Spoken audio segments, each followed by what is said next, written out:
Hello बच्चों, मैं गुलाम अस्करी आपके अपने YouTube channel star coaching star पर आपका स्वागत करता हूं।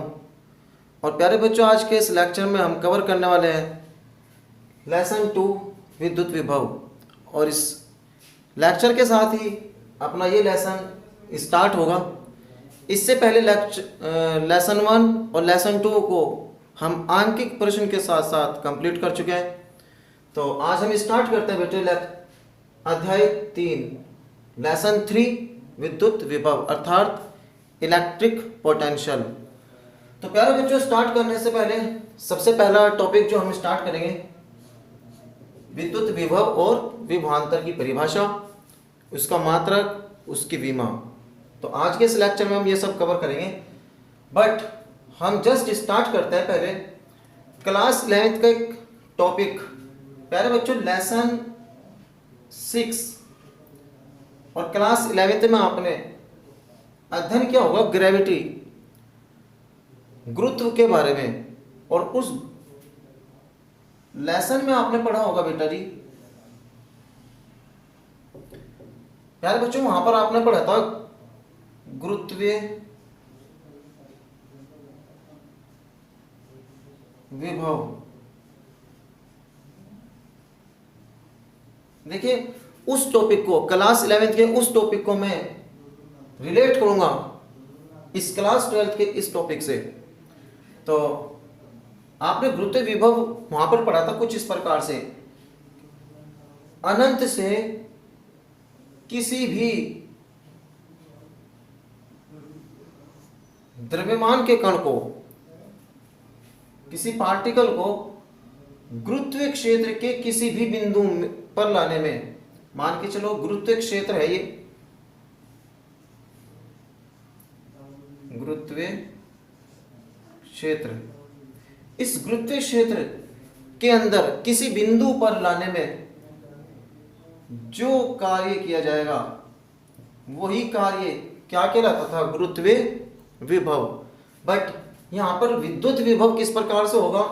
प्यारे बच्चों, वहां पर द्रव्यमान की बात थी, यहां पर आवेश होगा।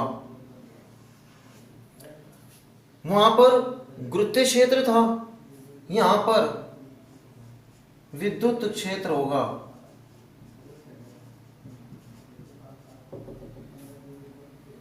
वहां पर गुरुत्वीय विभव था तो यहां पर विद्युत विभव होगा।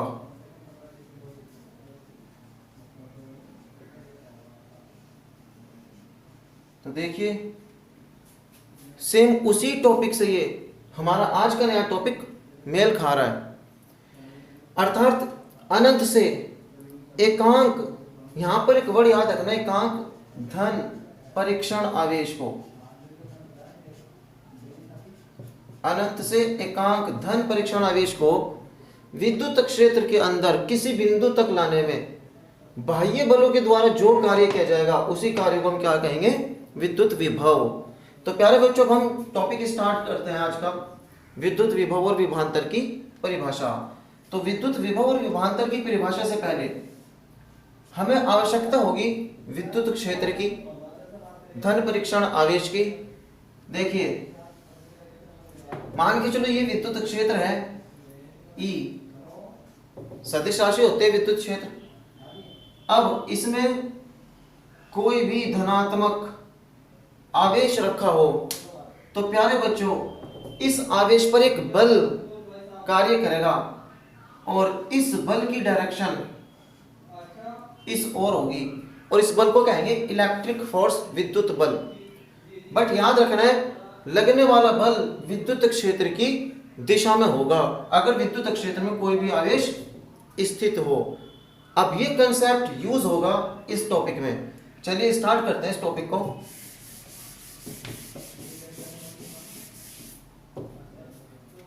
देखिएगा,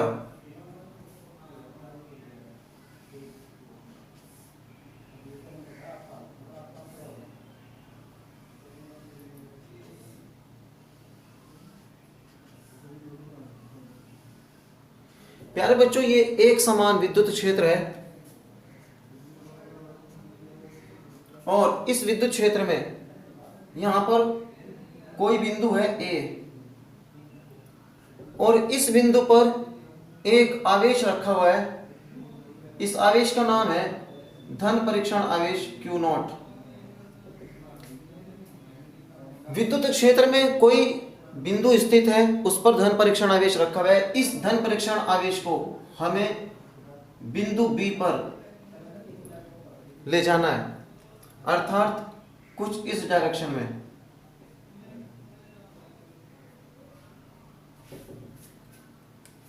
जब इस धन परीक्षण आवेश को बिंदु ए से बिंदु बी तक लेकर के आएंगे तो प्यारे बच्चों हमें कुछ कार्य करना पड़ेगा, और वो कार्य इस आवेश पर लगने वाले विद्युत बल के विपरीत दिशा में होगा। क्यों? क्योंकि आपने ये कंसेप्ट पढ़ा है, जब भी कोई आवेश विद्युत क्षेत्र में होता है तब उस पर विद्युत क्षेत्र एक बल लगाता है, उस बल की डायरेक्शन इस डायरेक्शन में होगी, विद्युत क्षेत्र की दिशा में होगी। बट हमें आवेश को जस्ट ऑपोजिट साइड में ले जाना है। देखिए, बल इस डायरेक्शन में लगेगा, आवेश इस डायरेक्शन में ले जाना है बी बिंदु पर, तब हमें इस बल के विरुद्ध कुछ कार्य करना पड़ेगा, और वही कार्य बेटा क्या कहलाएगा? विद्युत विभवांतर। अगर इस कंडीशन में हम कार्य करेंगे तो क्या कहलाएगा? विद्युत विभवांतर। बट याद रखना प्यारे बच्चों, ये जो बिंदु ए से हम धन परीक्षण आवेश लेकर के जा रहे हैं, इस बिंदु ए का जो नामांकन होता है हम इसे कहते हैं निर्देश बिंदु। इंग्लिश में कहते हैं इसे रेफरेंस पॉइंट।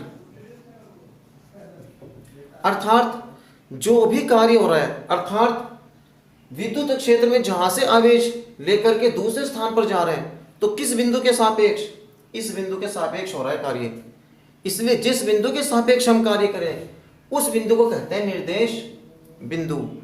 अब यह निर्देश बिंदु कहां पर स्थित है? विद्युत क्षेत्र में। अगर यह विद्युत क्षेत्र में ना होकर अनंत पर हो तब डेफिनेशन बनेगी विभव की, और अगर निर्देश बिंदु हमारे विद्युत क्षेत्र में होगा तो प्यारे बच्चों डेफिनेशन बनेगी हमारी विभवांतर की।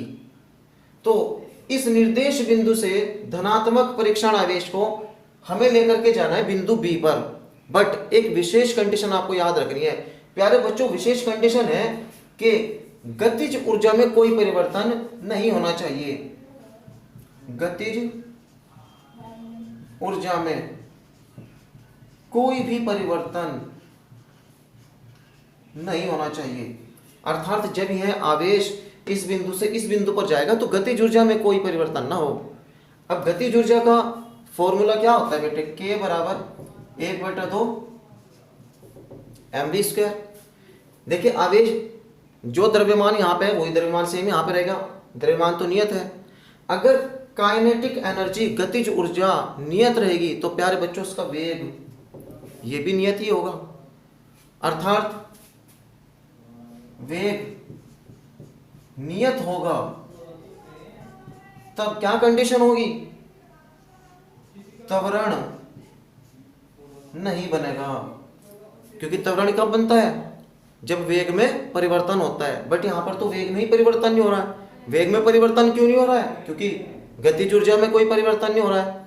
और जब वेग में परिवर्तन नहीं होगा तो इस आवेश में कोई त्वरण भी उत्पन्न नहीं होगा। जब आवेश यहां से यहां पर लेके जाएंगे तो कोई त्वरण उत्पन्न नहीं होगा। अर्थात हम ये कह सकते हैं कि जो आवेश गति करेगा, तो आवेश जो गति करेगा वो बिना त्वरित हुए गति करेगा। हम ये भी कह सकते हैं, या हम ये भी कह सकते हैं कि आवेश जो गति करेगा तो गतिज ऊर्जा में कोई भी परिवर्तन नहीं होना चाहिए। तो दोनों कंडीशन में कुछ भी लगा सकते हैं। किसी बुक में ये वर्ड होगा तो किसी बुक में ये वर्ड भी होता है, तो वहां पर कंफ्यूज मत हो जाना, बात एक ही है। अर्थात यहाँ पे काइनेटिक एनर्जी और इस बिंदु पर काइनेटिक एनर्जी बिल्कुल सेम होगी, गतिज ऊर्जा में कोई भी परिवर्तन ना हो। अब इसकी डेफिनेशन लिखते हैं प्यारे बच्चों। देखिए, विद्युत क्षेत्र में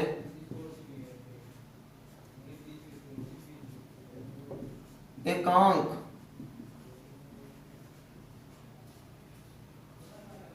धन परीक्षण आवेश को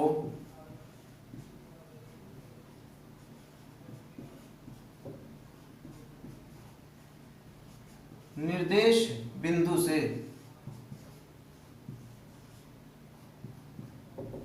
या ऐसा कह सकते हैं निर्देश बिंदु के सापेक्ष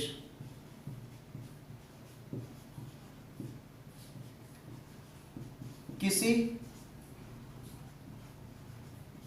अन्य बिंदु तक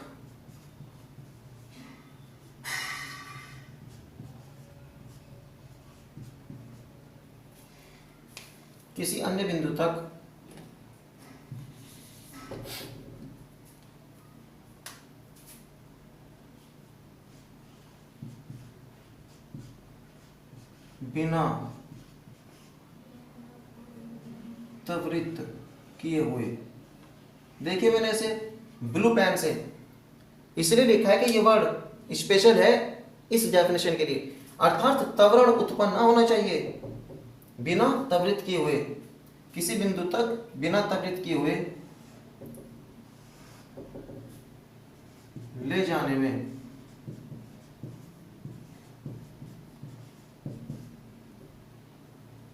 और इस डेफिनेशन का बेटा सबसे मोस्ट इंपोर्टेंट पॉइंट यहां पर है,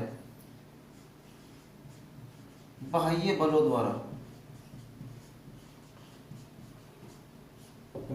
द्वारा किया गया कार्य। बाह्य बलों द्वारा किया गया कार्य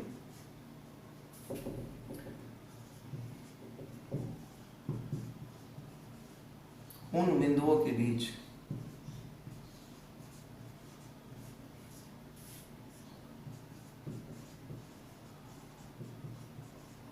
विभवांतर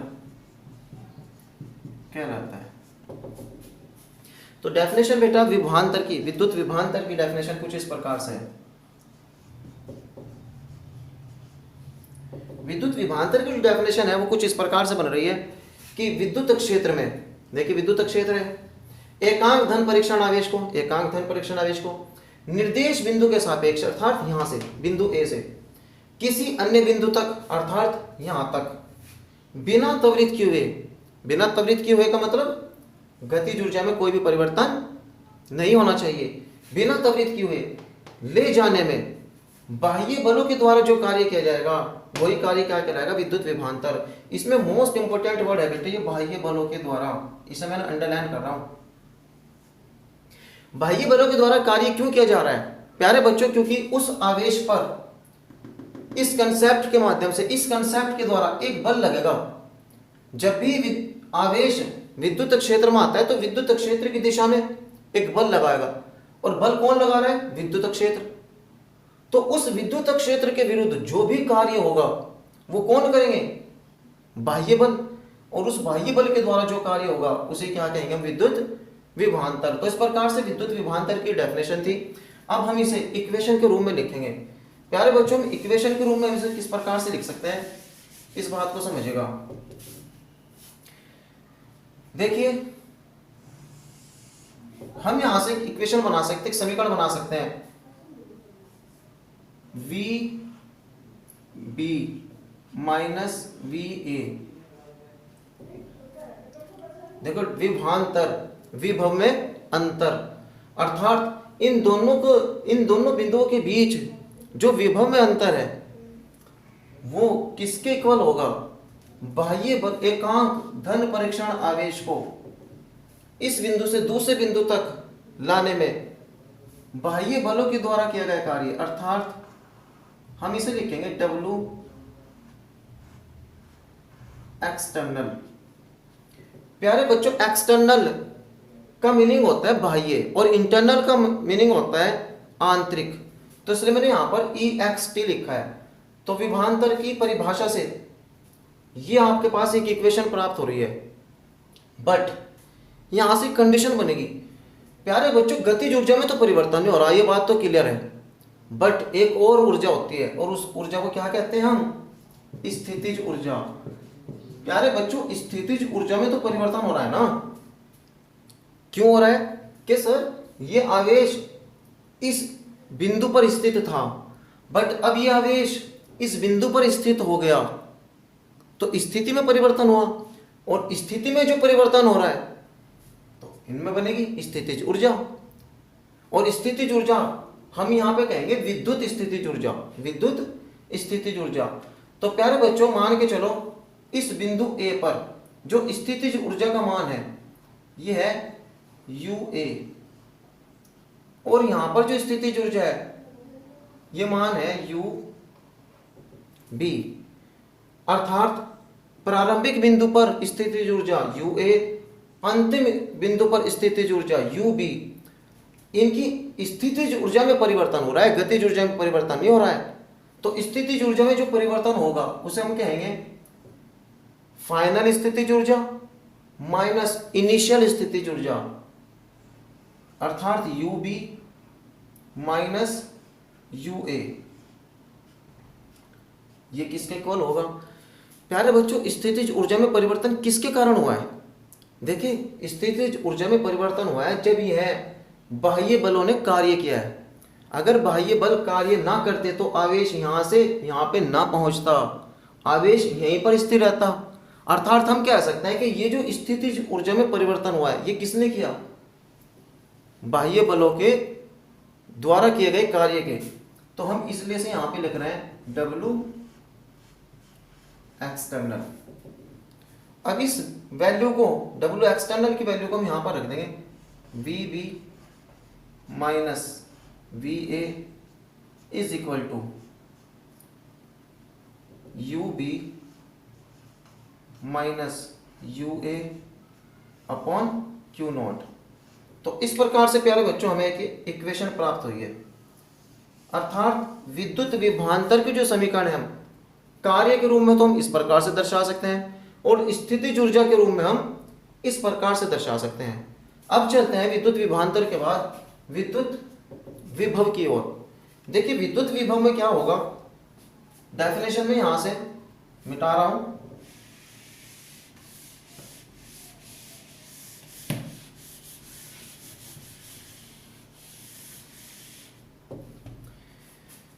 देखो विद्युत विभव के लिए प्यारे बच्चों ये जो रेफरेंस पॉइंट है अर्थात निर्देश बिंदु है विद्युत विभव के लिए,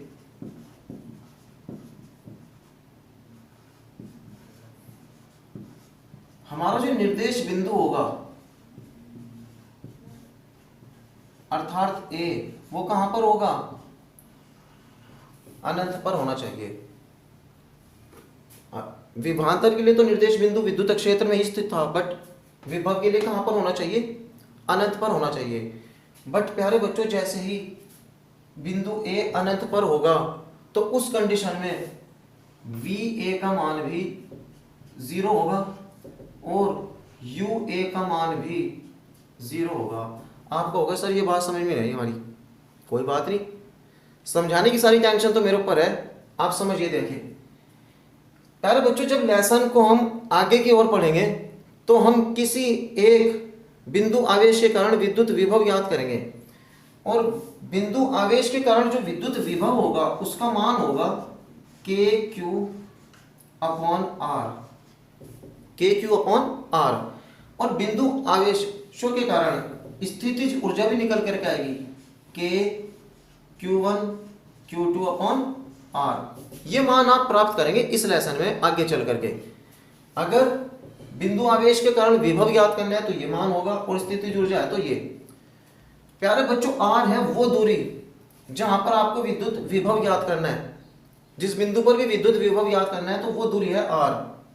बट हमारी दूरी कितनी हो गई? अनंत। अर्थात R बराबर यदि अनंत हो तब जब यहां पर हम अनंत रखेंगे तो ये सारी वैल्यू टोटल वैल्यू हमें कितनी प्राप्त होगी? तो V बराबर हमें 0 प्राप्त होगा। इसी प्रकार से यहाँ भी R बराबर जब अनंत रखेंगे तो स्थितिज ऊर्जा भी हमें कितनी प्राप्त हो जाएगी? 0।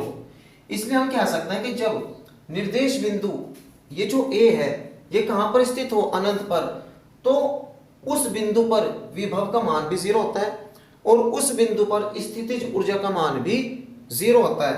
तब ये मान हम यहां पर रखेंगे। अब ये मान हम यहां पर रखेंगे। अतः VB माइनस 0 बराबर UB अपॉन Q0 और VB is equal to UB upon Q0। प्यारे बच्चों, ये जो आपको इक्वेशन प्राप्त हुई, ये जो फॉर्मूला प्राप्त हुआ है, ये प्राप्त हुआ है हमें विद्युत विभव का। अब हम विद्युत विभव की डेफिनेशन कैसे दे सकते हैं, क्योंकि विद्युत विभव जब हमें प्राप्त हुआ है जब निर्देश बिंदु कहां पर हो, अनंत पर। हम विभवांतर के लिए निर्देश बिंदु को कहां पर मान चुके थे, विद्युत क्षेत्र के अंदर, और परिभाषा कैसे दी थी कि विद्युत क्षेत्र में इस बिंदु से इस बिंदु तक धन परीक्षण आवेश को ले जाने में, एकांक धन परीक्षण आवेश को ले जाने में बाह्य बलों के द्वारा जो कार्य है वो विभवांतर था। बट अब यहां पर आपको डेफिनेशन ऐसे देनी है, मैं बोल रहा हूं, आप लिख लेना। अनंत से एकांक धन परीक्षण आवेश को विद्युत क्षेत्र के अंदर किसी भी बिंदु तक लाने में किया गया कार्य। देखो, अनंत से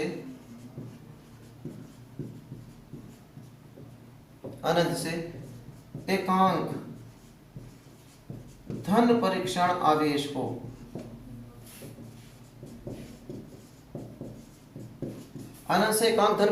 को विद्युत क्षेत्र के अंदर किसी भी बिंदु तक, यहां पर हम कौन से बिंदु तक ला रहे हैं, बी बिंदु तक लाने में जो भी कार्य होगा बस वही कार्य हमारा क्या कहलाएगा, विद्युत विभव।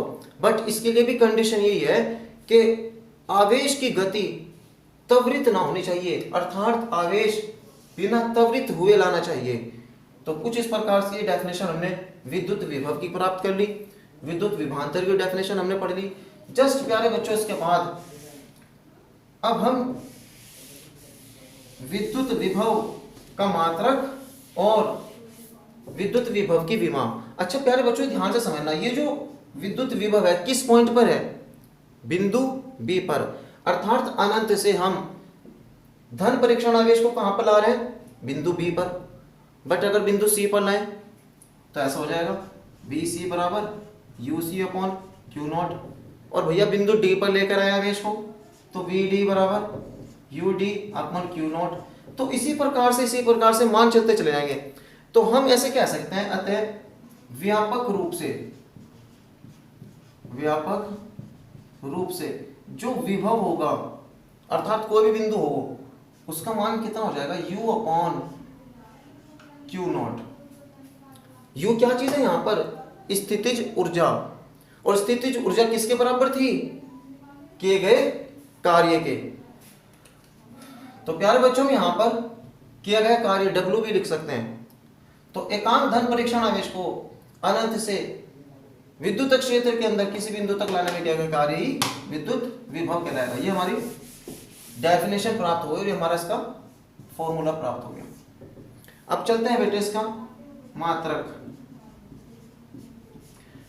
प्यारे बच्चों, विद्युत विभव का जो मात्रक होगा, देखो विद्युत विभव का मात्रक हो जाएगा, ऊर्जा का मात्रक क्या होता है, जूल प्रति कूलम। बट इसका एक अन्य मात्रक भी होगा, अन्य मात्रक क्या होगा, वोल्ट। अर्थात हम कह सकते हैं कि 1 वोल्ट बराबर होता है 1 जूल बटे कूलम के। अब अगर हमें जूल प्रति कूलम को चेंज करना हो वोल्ट से तो ऐसे चेंज कर सकते हैं, और वोल्ट को चेंज करना हो इसमें तो इस प्रकार से चेंज कर सकते हैं। अर्थात वोल्ट की जगह हम ये भी लिख सकते हैं और इस सब की जगह ये भी लिख सकते हैं। तो ये प्यारे बच्चों, हमने विद्युत विभव का मात्रक पढ़ा। जस्ट इसके एकदम बाद विद्युत विभव की विमा। देखिए विद्युत विभव की जो विमा हमें प्राप्त होगी, प्यारे बच्चों, V बराबर U अपॉन Q0, और स्थितिज ऊर्जा किसके बराबर थी, किए गए कार्य के, अर्थात W अपॉन Q0। तो विद्युत विभव की विमा प्राप्त करने के लिए सबसे पहले हमें कार्य की विमा देखनी पड़ेगी। देखिए कार्य की विमा में कैसे निकालता हूं, कार्य बराबर होता है बल गुना विस्थापन। S4 यहां पर विस्थापन है, तो W बराबर W की विमा।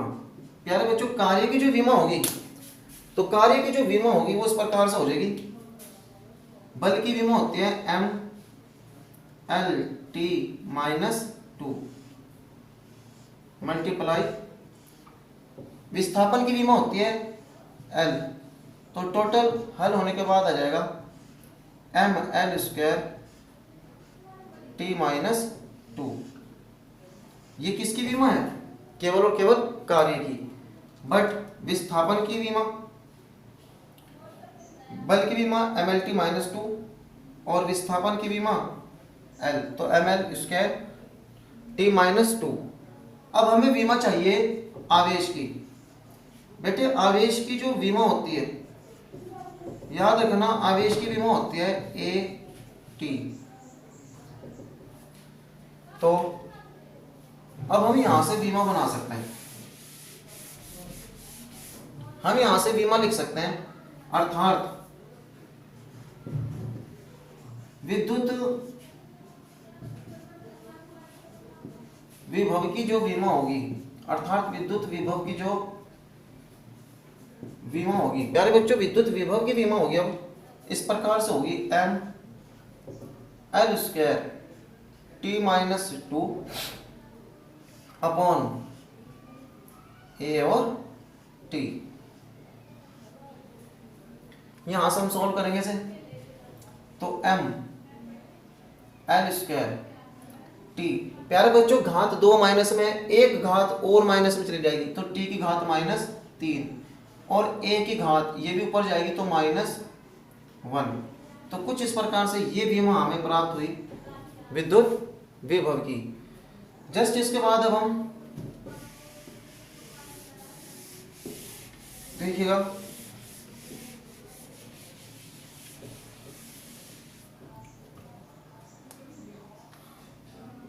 देखिए टॉपिक तो यहीं पर फिनिश हो चुका है। आपको विद्युत विभव विभवांतर की परिभाषा, उसका मात्रक और इसकी विमा ही बतानी थी। बट नेक्स्ट टॉपिक जो हम पढ़ेंगे उसके लिए जो कंसेप्ट यूज होगा वो बता रहा हूं, किस प्रकार से यूज करेंगे हम इन टॉपिकों का, इस टॉपिक का किस प्रकार से यूज होगा नेक्स्ट डेरिवेशन में। प्यारे बच्चों अगर आवेश स्थिर होता है, प्यारे बच्चों अगर आवेश स्थिर हो तो याद रखना विद्युत क्षेत्र भी स्थिर होता है, अर्थात स्थिर विद्युत क्षेत्र बनाता है। और अगर स्थिर विद्युत क्षेत्र बनाता है तो याद रखना वहां पर एक स्थिर विद्युत क्षेत्र को हम कहेंगे संरक्षी बल क्षेत्र।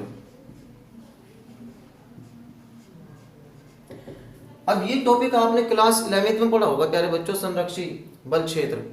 संरक्षी बल क्षेत्र होता क्या है, देखिए संरक्षी बल क्षेत्र एक ऐसा बल क्षेत्र होता है, एक ऐसा क्षेत्र होता है जिसमें किसी एक बिंदु से दूसरे बिंदु तक किसी भी वस्तु को ले जाने में किया गया कार्य वस्तु के मार्ग पर निर्भर नहीं करता। अर्थात आप इस आवेश को चाहे ऐसे लेकर के आओ, इस आवेश को चाहे आप ऐसे लेकर के आओ, चाहे आप ऐसे लेकर के आओ, किया गया जो कार्य होगा वो वस्तु के मार्ग पर निर्भर नहीं करता। उसे कहते हैं संरक्षी विद्युत क्षेत्र या संरक्षी बल क्षेत्र। बट इसके लिए एक महत्वपूर्ण कंडीशन होती है प्यारे बच्चों, एक विशेषता होती है इसकी कि संरक्षी विद्युत क्षेत्र में बाह्य बलों के द्वारा किया गया कार्य, बाह्य बलों द्वारा किया गया कार्य तथा आंतरिक बल के द्वारा किया गया कार्य तथा आंतरिक बल के द्वारा किया गया कार्य, इसका मान 0 होता है। ये कंडीशन होते हैं बेटा संरक्षित विद्युत क्षेत्र के लिए। अर्थात आपका आवेश अगर स्थिर होगा तो ये वाला विद्युत क्षेत्र बनाएगा, और फिर ये हम इस नाम से भी पढ़ेंगे। और इसकी कंडीशन ये होती है कि उस बल में यदि दो बल कार्य कर रहे हो, एक बाह्य बल और एक आंतरिक बल कार्य कर रहे हो, तो बाह्य बल और आंतरिक बलों के द्वारा किया गया कार्य का जो योगफल होता है वो किसके इक्वल होता है? 0 के इक्वल होता है। अर्थात तब हम इसे कैसे कह सकते हैं? देखिए प्यारा, W एक्सटर्नल, प्यारे बच्चों एक्सटर्नल मीन्स बाह्य, प्लस W इंटरनल अर्थात आंतरिक कार्य, और इन दोनों का योगफल किसके बराबर? ये होता है 0 के बराबर, क्योंकि मैंने अभी आपको पढ़ाया कि संरक्षित विद्युत क्षेत्र में आपके लिए ये कंडीशन होती है। अब देखना बेटे, हम यहां से ऐसे कह सकते हैं कि W external plus W internal आंतरिक। आंतरिक कार्य क्या है? देखिए आंतरिक बल के द्वारा का मतलब ये है कि इस आवेश को हम यहां से यहां पे ले जा रहे थे, ये तो था बाह्य बल के द्वारा किया गया कार्य, बट विद्युत क्षेत्र भी इस आवेश पर एक बल लगा रहा था, विद्युत क्षेत्र भी इस आवेश पर बल लगा रहा था, और उसकी बल की डायरेक्शन कुछ इस प्रकार से थी। तो इसलिए यहां पर आंतरिक बल जो कार्य कर रहा है वो कौन कर रहा है? विद्युत। इसलिए यहां पर हम कहेंगे W इलेक्ट्रिक, विद्युत कार्य कर रही है आंतरिक बल के रूप में, तो W इलेक्ट्रिक से मैंने शो किया है बराबर 0।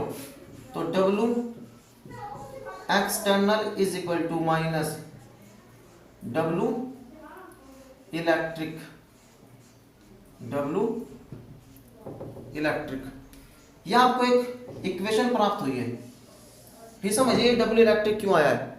क्योंकि आंतरिक कार्य कौन कर रहा है? विद्युत कर रही है, तो इसलिए यहां से मैंने इलेक्ट्रिक वोल्ट लिखा है। अब इसे मैं कुछ इस प्रकार से लिखता हूं प्यारे बच्चों, इसका मान हम अगर इस समीकरण में रखें, कौन से समीकरण में? हमारे पास एक इक्वेशन प्राप्त हुई थी VB minus VA is equal to W external upon Q0। तो हम यहां पर ये मान रख सकते हैं कि VB minus VA is equal to minus WE upon Q0। और प्यारे बच्चों ये बेहद इंपॉर्टेंट इक्वेशन है, बेहद इंपॉर्टेंट इक्वेशन है आपके लिए। नेक्स्ट टॉपिक जब आप कंप्लीट करोगे, अर्थात जब आप नेक्स्ट डेरिवेशन पढ़ोगे, तब ये आपके लिए काम आएगी। और कौन सा होगा? हम विद्युत क्षेत्र से विद्युत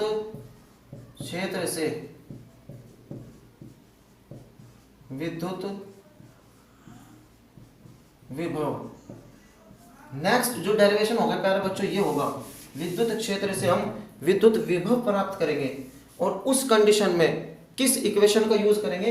इस इक्वेशन का। यहां पर ये जो कार्य है ये विद्युत क्षेत्र के द्वारा किया गया है।